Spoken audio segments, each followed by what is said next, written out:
Ma'am, you need to step back. Tell me exactly what you saw. We have a description of the vehicle. He was heading northbound on Route 6. Oh my God, is he gonna be okay? The rain was coming down so hard against the windshield of Cruiser 42 that the streetlights looked like blurred yellow smears in the night.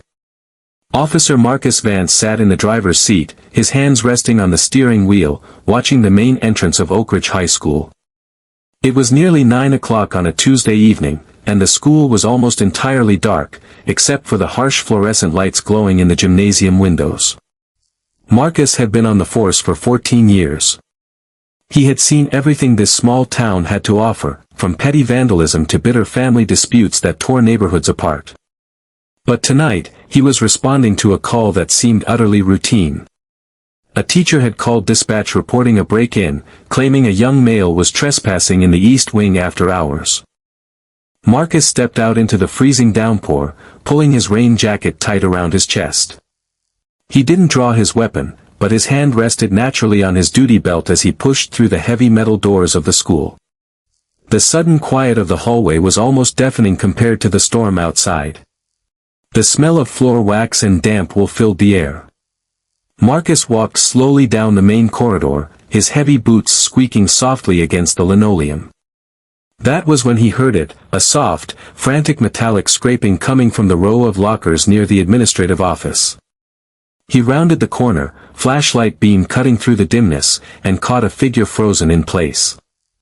It was a boy.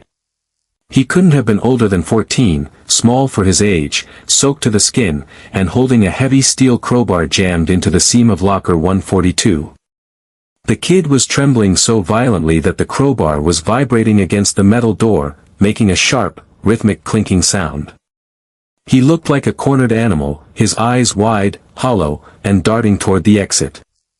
Marcus clicked off his flashlight, letting the ambient hallway light illuminate his dark uniform and silver badge. He took a measured step forward, keeping his voice steady and low. He told the boy to drop the iron and step away from the locker. The boy didn't drop it.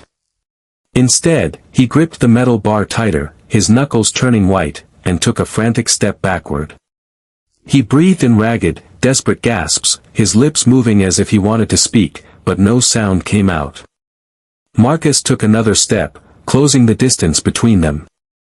In this line of work, hesitation was dangerous, but looking at the boy's oversized jacket and worn-out sneakers, Marcus didn't see a criminal. He saw a terrified kid. Yet, as Marcus raised his hand to gently reach for the crowbar, the boy suddenly lunged forward. It wasn't an attack, it was a panic-driven attempt to shove past the officer and run for the exit. The physical impact caught Marcus off guard. In the sudden chaos, as the kid swung his arm wildly to break free, the heavy metal tool grazed Marcus's jaw.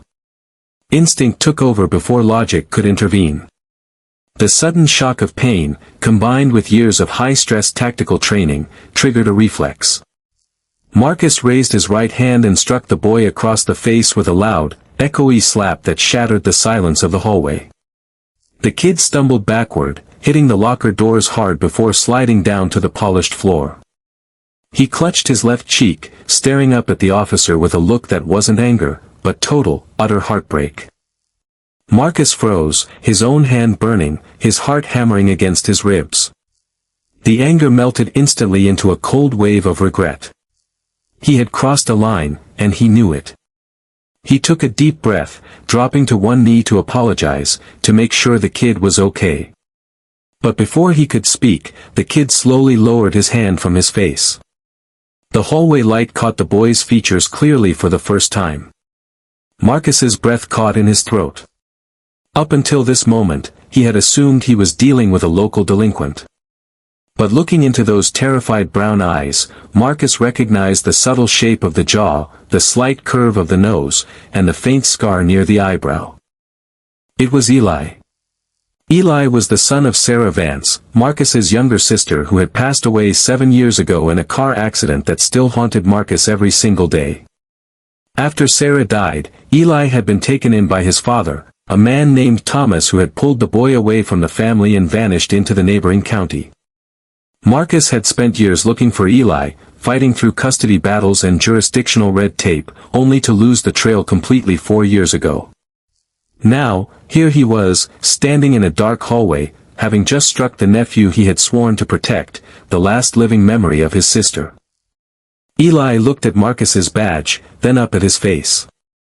The terror in the boy's eyes slowly gave way to a strange, distant recognition, followed by a rush of silent tears.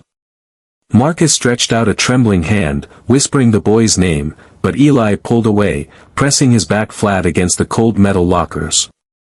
He wasn't crying because he was hit, he was crying as if he had lost the last bit of hope he had left in the world. Marcus lowered his arm, his mind racing through 1,000 questions. Why was Eli here? Why was he breaking into a locker in a town 30 miles from where he was supposed to be living? And most importantly, why did the locker he was breaking into belong to a teacher who had died 5 years ago? The silence between them was broken by the sound of heavy footsteps echoing down the corridor. Principal Eris, a tall, gray-haired man with an unreadable expression, stepped around the corner holding a ring of master keys. He glanced at Eli cowering on the floor, then at Marcus standing frozen beside him. The principal didn't look surprised to see the break-in. In fact, his face carried a strange, tired exhaustion. He looked at Marcus and said quietly that they needed to talk in the office before dispatch arrived.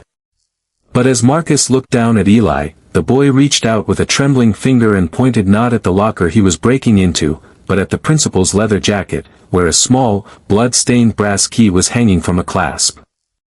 Marcus looked from the key back to Eli's face, realizing in a terrifying flash that this wasn't an ordinary school break-in. Eli hadn't come here to steal anything. He had come here because he was running from something far worse, and the person he was running from might be standing right in front of them. The air in the hallway grew cold and heavy as Marcus slowly shifted his posture, stepping between the terrified freshman and the man who was supposed to be running the school. Principal Eris paused, his eyes narrowing slightly as he noticed Marcus stepping into a defensive stance. The older man didn't make any sudden movements, but the easy demeanor he had walked in with evaporated. He asked Marcus if everything was all right, his voice dripping with an unnatural, smooth authority. Marcus kept his eyes fixed on the brass key hanging from the principal's jacket. He remembered that key. It wasn't a standard schoolmaster key. It was an old-fashioned, double-bit key used for antique lockboxes, the exact kind of key Marcus's late sister, Sarah, used to keep in her private desk at home. Marcus took a slow, deliberate breath, forcing his voice to remain calm despite the adrenaline surging through his veins. He asked the principal why he was carrying a personal key that belonged to a family that hadn't lived in this district for years. Principal Eris lowered his gaze to the key, then let out a long, quiet sigh that sounded more like disappointment than fear. He stepped back toward the main hallway doors, keeping his hands visible, and told Marcus that some secrets were buried long ago to protect people, including Marcus himself. But before Marcus could demand a clear answer, Eli reached out from the floor and grabbed the hem of Marcus's uniform pant leg. The boy was shaking so violently that his teeth were chattering, not from the chill of the wet floor, but from absolute terror. Eli pointed down the dark hallway toward the basement access door at the far end of the corridor. He whispered 3 words that chilled Marcus to the bone, "He's down there." Marcus turned his eyes toward the heavy oak door leading to the school's furnace room. The lock was shattered, and a thin trail of muddy footprints led straight into the darkness below. Marcus realized then that Eli hadn't been trying to rob locker 142. He had been trying to lock it from the outside using the heavy iron bar to trap whatever, or whoever, was down in that basement. Suddenly, a loud, metallic thud echoed from deep within the floorboards beneath their feet, followed by the sound of someone heavy pounding against a reinforced door. The noise rattled the fluorescent lights overhead. Principal Eris didn't hesitate. He pulled a small radio from his belt, pressed the button, and spoke in a cold, measured tone, telling whoever was on the other end to initiate a full building lockdown immediately. Heavy security shutters began to roll down over the exit doors with a deafening screech, cutting off the light from the street and trapping all 3 of them inside the dark, echoing school. Marcus reacted instantly. He grabbed Eli by the shoulder, pulling the boy up to his feet and shielding him with his body as the main entrance locked down with a heavy, pneumatic thud. The school was now completely sealed from the outside world. Marcus reached for his shoulder mic to call for backup, but the radio burst into static. The signal was being jammed from inside the building. Principal Eris stood near the control panel by the main office, holding the lockdown override card. He looked at Marcus with a somber, unblinking expression and told him that if he wanted to save his nephew, he needed to stop asking questions about the past and hand the boy over right now. Marcus drew his sidearm, training it steadily on the principal. He demanded to know what was in the basement and why Eli was involved. But before the principal could answer, the floorboards near the end of the hall splintered with a sickening crack. The heavy basement door was thrown open from the inside, crashing against the wall with violent force. Out of the darkness emerged a man drenched in water, his clothes torn, his eyes wild with rage. Marcus felt his chest tighten as the flashlight beam caught the man's face. It was Thomas, Eli's father, the man who had disappeared with the boy 4 years ago. But Thomas didn't look like a fleeing father. He looked like a man who had spent years hiding in the shadows, driven mad by a truth he couldn't escape. Thomas was holding a thick, worn leather journal bound with copper wire, the very journal Sarah had kept before her death. He looked at Marcus, his voice raw and raspy from screaming, and shouted that Marcus was protecting the wrong man. He claimed that the principal hadn't called the police to report a break-in, he had called the police to execute a cleanup. Thomas raised the journal, his voice echoing in the sealed hallway, revealing that Sarah hadn't died in an accident 7 years ago. She had been an accountant for the school district, and she had discovered a massive fraud scheme involving the principal and local county officials. She had been murdered to keep her quiet, and the proof was locked in the very locker Eli was trying to reach. Marcus's world seemed to tilt on its axis. Everything he had believed about his sister's tragic death for the last 7 years was collapsing around him in a matter of seconds. He looked at Principal Eris, whose calm composure finally cracked, revealing a harsh, cold malice beneath. Eris didn't deny the accusation. Instead, he reached into his inner jacket pocket and pulled out a small, high-frequency jammer, switching it off for just a second to send a single code into his phone before smashing it on the floor. He looked at Marcus and told him that in 5 minutes, a private security team would arrive to clear the building, and no one inside would ever leave. Eli pulled on Marcus's arm, his voice trembling as he spoke for the first time in a complete sentence. He told Marcus that the journal in his father's hand wasn't the real evidence. The real evidence, the actual financial ledgers and recorded audio tapes Sarah had saved, was hidden inside locker 142, behind a false steel plate that only Sarah's family knew how to open. Eli had come back to get it because Thomas had gone insane trying to use the copy to blackmail the principal instead of going to the authorities. Eli had been trying to fix his family's broken life all by himself, carrying the weight of his mother's death on his 14-year-old shoulders. Marcus looked down at his nephew, seeing the bruised cheek from his own hand, feeling an overwhelming surge of grief, guilt, and fierce protective anger. He realized he had failed Sarah 7 years ago by believing the official report, and he had almost failed her son tonight. He gripped Eli's shoulder tightly, promising the boy that as long as he was breathing, nothing was going to happen to him. But time was running out. The quiet hum of heavy SUVs arriving outside echoed through the sealed walls of the school. The private security team Eris had called was already at the perimeter, preparing to breach the building and erase every trace of the truth. Marcus knew he couldn't fight an entire armed team alone in a locked building while protecting a child and an unstable man. He had to think fast. He looked at the heavy steel locker, then at the crowbar lying on the floor where Eli had dropped it.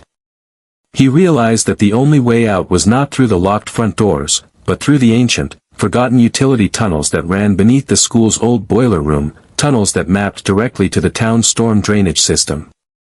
But to access them, they needed to open locker 142 and retrieve the master bypass key that Sarah had hidden along with the evidence. Marcus motioned for Thomas to bring the journal and stepped back toward the locker. Thomas hesitated, his eyes burning with distrust, but seeing Marcus stand defensively in front of Eli made something soften in the broken man's eyes. He took a step forward, lowering the journal. But Principal Eris wasn't going to let them move. He reached into his coat and pulled a small, concealed firearm, pointing it directly at Eli. He demanded that Marcus drop his weapon and step away from the locker, claiming that the legacy of this town was far more important than one dead woman's secret. Before Eris could pull the trigger, Marcus made a split-second decision. He didn't fire his weapon at the principal. Instead, he threw his body in front of Eli, taking the impact of a shot that grazed his upper shoulder. The sharp pain flared through Marcus's arm, but he didn't drop his gun. The sound of the gunshot echoed violently down the narrow hall. Taking advantage of the sudden flash and noise, Thomas leaped forward with a desperate howl, tackling Principal Eris to the ground. The two men crashed hard against the linoleum, rolling across the floor as the gun skittered away into the darkness. With the metal box in hand and the override key in Marcus's pocket, Marcus hauled Thomas off the bruised and unconscious principal, pulling both Thomas and Eli down the hall toward the basement entrance just as the heavy glass of the front entrance shattered behind them. The security team had breached the outer perimeter. Flashlight beams cut through the dust-filled air of the main hallway, accompanied by the stern, heavy footsteps of armed men moving in tactical formation. Marcus shoved Eli and Thomas through the oak basement door, slammed it shut, and jammed the heavy steel crowbar through the door handles from the inside, creating a temporary barrier. They rushed down the narrow, damp concrete stairs into the darkness of the furnace room. The air down here was thick with the smell of rust, old coal, and stagnant water. Rain was pouring in through high vents, creating deep puddles on the concrete floor.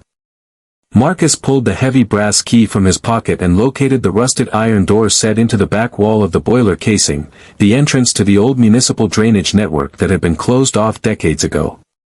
He jammed the key into the lock and turned it with a heavy, grinding metallic click. The door swung open, revealing a dark, dripping tunnel that led straight toward the river bank half a mile away.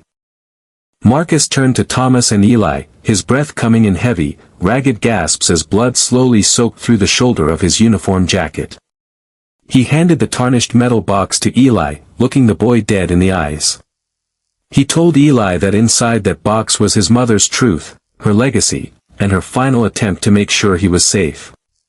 Marcus instructed Thomas to take Eli and run through the tunnel until they hit the river outlet, where Marcus's personal truck was parked in the lower staging lot.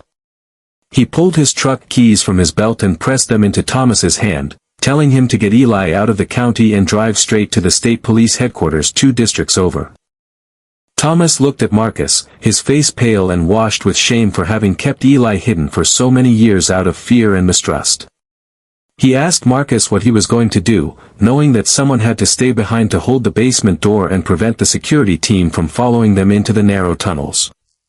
Marcus looked back up the dark staircase, where the sound of heavy boots and iron tools pounding against the barricaded oak door was growing deafeningly loud.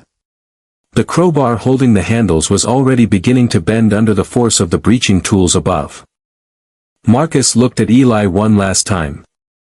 The boy had tears streaming down his dirt-streaked face, his small hands clutching the metal box tightly against his chest. Eli reached out and touched Marcus's injured shoulder, whispering that he was sorry for breaking into the school, sorry for bringing all of this back to life. Marcus leaned down, grabbing his nephew in a tight, protective embrace, ignoring the sharp pain in his own body. He whispered in Eli's ear that he had nothing to apologize for, that he was the bravest kid he had ever met, and that his mother would have been endlessly proud of him. Marcus pulled back, looking Eli straight in the eyes, and told him that the slap in the hallway was the biggest mistake of his life, but protecting him tonight would be his proudest moment. He pushed Eli toward the dark tunnel, ordering Thomas to go now and not look back for any reason. Thomas nodded solemnly, taking his son by the hand and disappearing into the blackness of the drainage pipe. Marcus slammed the heavy iron utility door shut behind them, turned the lock from the outside, and snapped the brass key off inside the keyhole, ensuring that no one could follow them through the wall without specialized cutting equipment. Marcus turned around and leaned his back against the iron door, sitting down on the damp concrete floor of the boiler room. He drew his duty weapon one last time, keeping it trained on the heavy wooden stairs at the top of the room. A few seconds later, the oak door at the top of the stairs blew inward with a violent crash, splinters flying everywhere. 3 armed men in dark tactical gear flooded down the stairs, their high-powered flashlight beams blinding Marcus as he sat alone in the dim, dripping basement. Behind them stepped Principal Eris, holding a handkerchief to his bruised jaw, his face twisted in quiet rage. Eris walked down the steps slowly, looking around the empty boiler room, realizing instantly that Eli and Thomas were gone and that the utility door was permanently ruined and jammed shut. He looked down at Marcus, who sat bleeding against the cold iron wall, holding a gun that had only 2 rounds left in the magazine. Eris asked Marcus if dying for a dead woman's old secrets was worth it, if ruining his career and his life for a boy he hadn't seen in years was truly logical. Marcus looked up through the glare of the flashlights, a small, weary smile touching his lips despite the pain in his body and the defeat in his situation. He looked Eris right in the eyes and said that some things in life were worth far more than a uniform or a title, and that truth had a way of finding its way into the light, no matter how deep someone tried to bury it.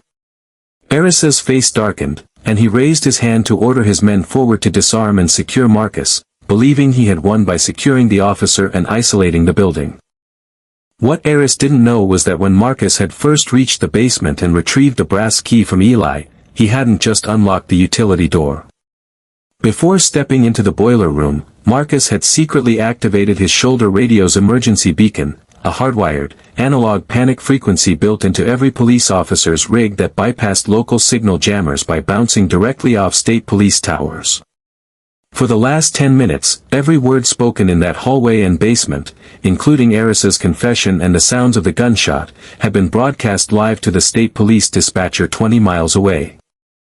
Suddenly, the night sky outside the high school lit up with a blinding array of red and blue lights. The deep, vibrating wail of dozens of state police sirens echoed through the heavy concrete walls of the basement. The sound was so loud it shook the ancient pipes above their heads.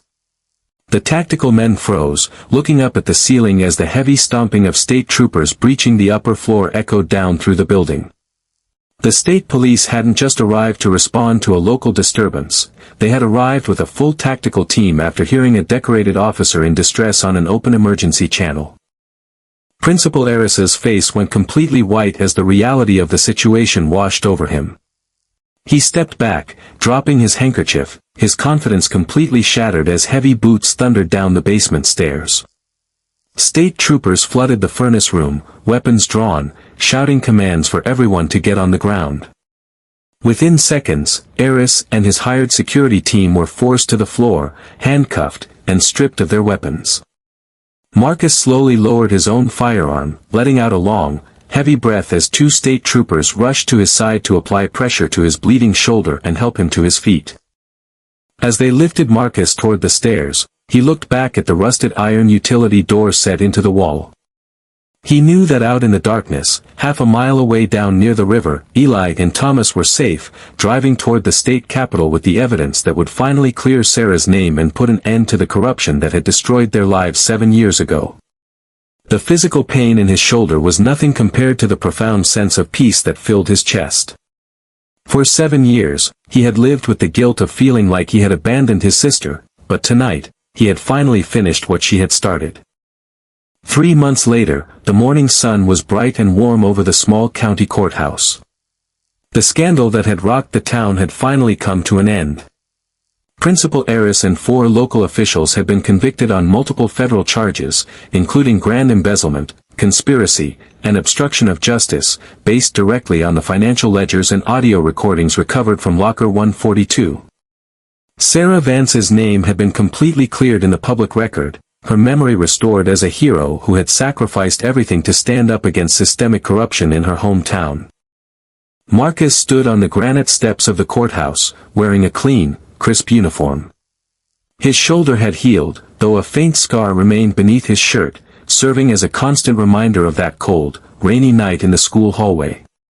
The front doors of the courthouse opened, and Thomas stepped out into the sunlight. He looked healthier, the dark circles under his eyes gone, his posture straight and confident. He had spent the last 3 months working with family services and law enforcement, fully cooperating to rebuild a stable, legal life for himself and his son.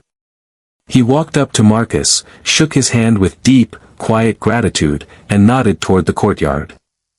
Sitting on a bench near the fountain was Eli. He was wearing a dark navy jacket that actually fit him this time, a clean backpack resting beside his feet. He looked up as Marcus approached, his brown eyes bright and calm, devoid of the terror and despair that had filled them on that terrible night in the dark hallway. Marcus walked over and sat down beside his nephew on the wooden bench, looking out at the green trees lining the courthouse lawn. Neither of them spoke for a moment, enjoying the quiet warmth of the peaceful morning. Marcus pulled a small, velvet-lined box from his pocket and laid it gently on the bench between them. Eli looked at it, then up at Marcus with a questioning look. Marcus reached over and opened the lid. Inside was a silver medal of valor, awarded to Marcus by the state police department for his bravery and actions during the lockdown. But Marcus didn't pick up the medal. Instead, he reached under the lining of the box and pulled out a small, laminated photograph that had been recovered from Sarah's private box, a picture of Sarah holding baby Eli in her arms, smiling brightly sitting on Marcus's porch years ago. Marcus handed the photograph to Eli, telling him that courage isn't something people are born with, nor is it something that comes from wearing a badge or a uniform. He told Eli that true courage is what happens when a person is completely terrified, when everything in the world is telling them to run away, but they choose to stand up anyway for the people they love. Marcus looked his nephew in the eye, his voice thick with emotion, telling him that his mother had that kind of courage, and that on that rainy night in the hallway, Eli had shown the exact same heart. Eli looked at the photograph for a long time, tracing his thumb over his mother's smile, before carefully placing it inside his front jacket pocket, right next to his heart. He turned to Marcus, a small, genuine smile finally appearing on his face, and asked if they could go grab lunch together before heading home. Marcus laughed, a deep, easy sound that wiped away the last remaining shadows of the past 7 years, and put his arm around the boy's shoulders as they stood up from the bench. As they walked down the courthouse steps together toward the car, Marcus knew that the long, dark night was finally over, and a new chapter was beginning for their family. Sometimes, the moments that seem to shatter our world in an instant are the very moments that give us the chance to put the pieces back together, proving that even in the deepest darkness, love and truth will always find a way to bring us home.